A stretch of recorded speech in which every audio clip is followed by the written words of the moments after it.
What do Vietnamese women really want, and what do you need to consider when dating one in Vietnam? This is an interesting subject, and I'm gonna be completely bold here. I'm gonna be brutally honest, because I know that this is how you get through. This is how you make it work, or just not get started in the first place if it isn't for you, right? I wanted to take some time here to really take a look at the obvious things, at some cultural aspects. It's really important that you know those things, because like I said, if you don't, then you can easily get in trouble because it is not what you expected in the first place. One thing that you have to know about the Vietnamese culture is that it is very family oriented, right? There's a lot of social pressure for the children to make ends meet, not only for themselves, but to take care of their family, of their parents. Now, why is that? Because if you come from the West, you kind of know that it isn't your responsibility to take care of your parents. We're talking financial responsibility. It is usually not your responsibility. Why? Because in the West, most people that work their life, or even if they just work for a limited number of years, they have what we call a pension, a retirement plan, social security. That is enough in many cases for the parents to live off that money. You know, they use that money and they live off of that money for a very long time until they pass. You know, they paid in the pot, and then when they retire at the age of 65, in some instances it's earlier, in some instances it's later, they take the money out of the pot. The pot is reserved for their retirement, but it's a limited amount of money that's in there, and it's paid out monthly. How does it look in Asia? Well, in Asia, there is no such thing as pension or retirement plan, at least not in most countries. It is the case in Singapore, Hong Kong, you know, I think also Malaysia, where, you know, the family, where a retiree has some sort of security, has some sort of retirement planning, because the government's taking care of them. The government made sure that they charge taxes, that, you know, the employees, that the employers pay taxes, so that when they retire, they can take that money out. But that's not the case in Vietnam. If your girl is from that country and she has parents, guess what? She's got to take care of them.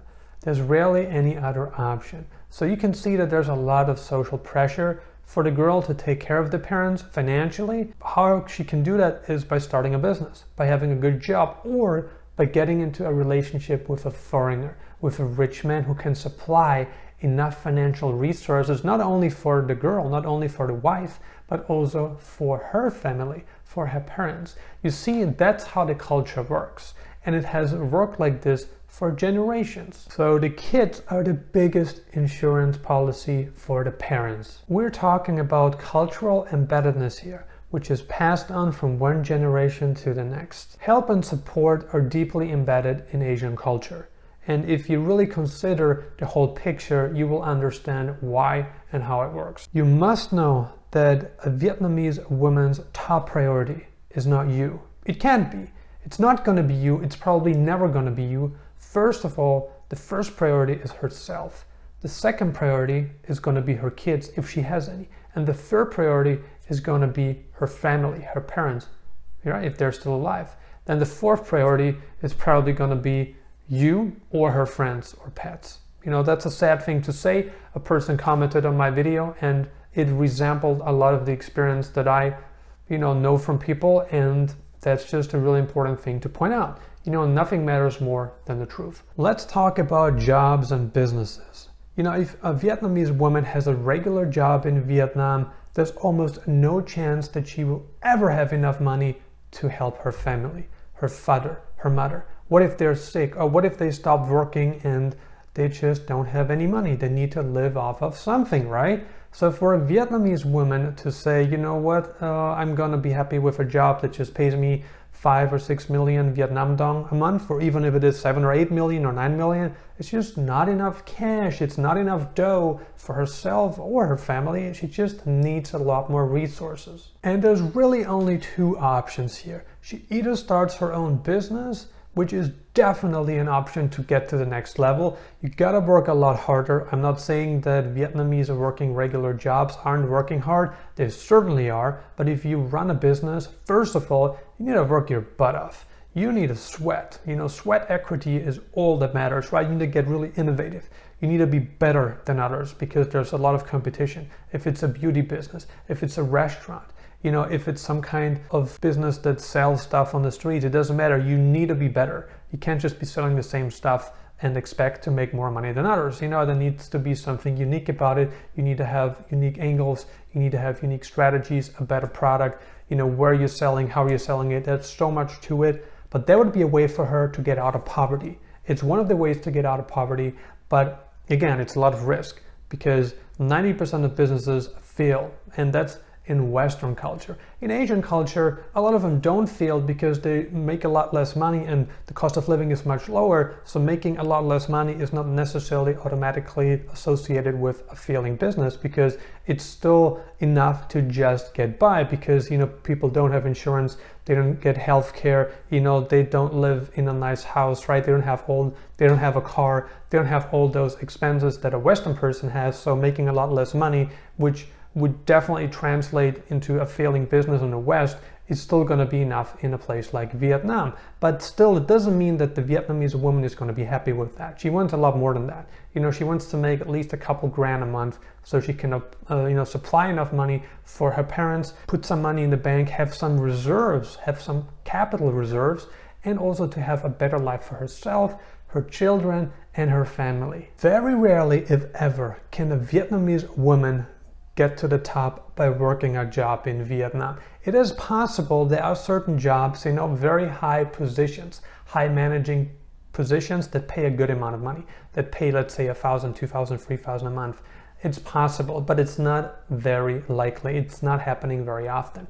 It's usually foreigners that work in those positions. But it's still possible. But the best way, by far the best way, is for a Vietnamese woman to start her own business. Which is why so many foreigners also want to start businesses, because they want to create this family unity with their Vietnamese girlfriend or wife.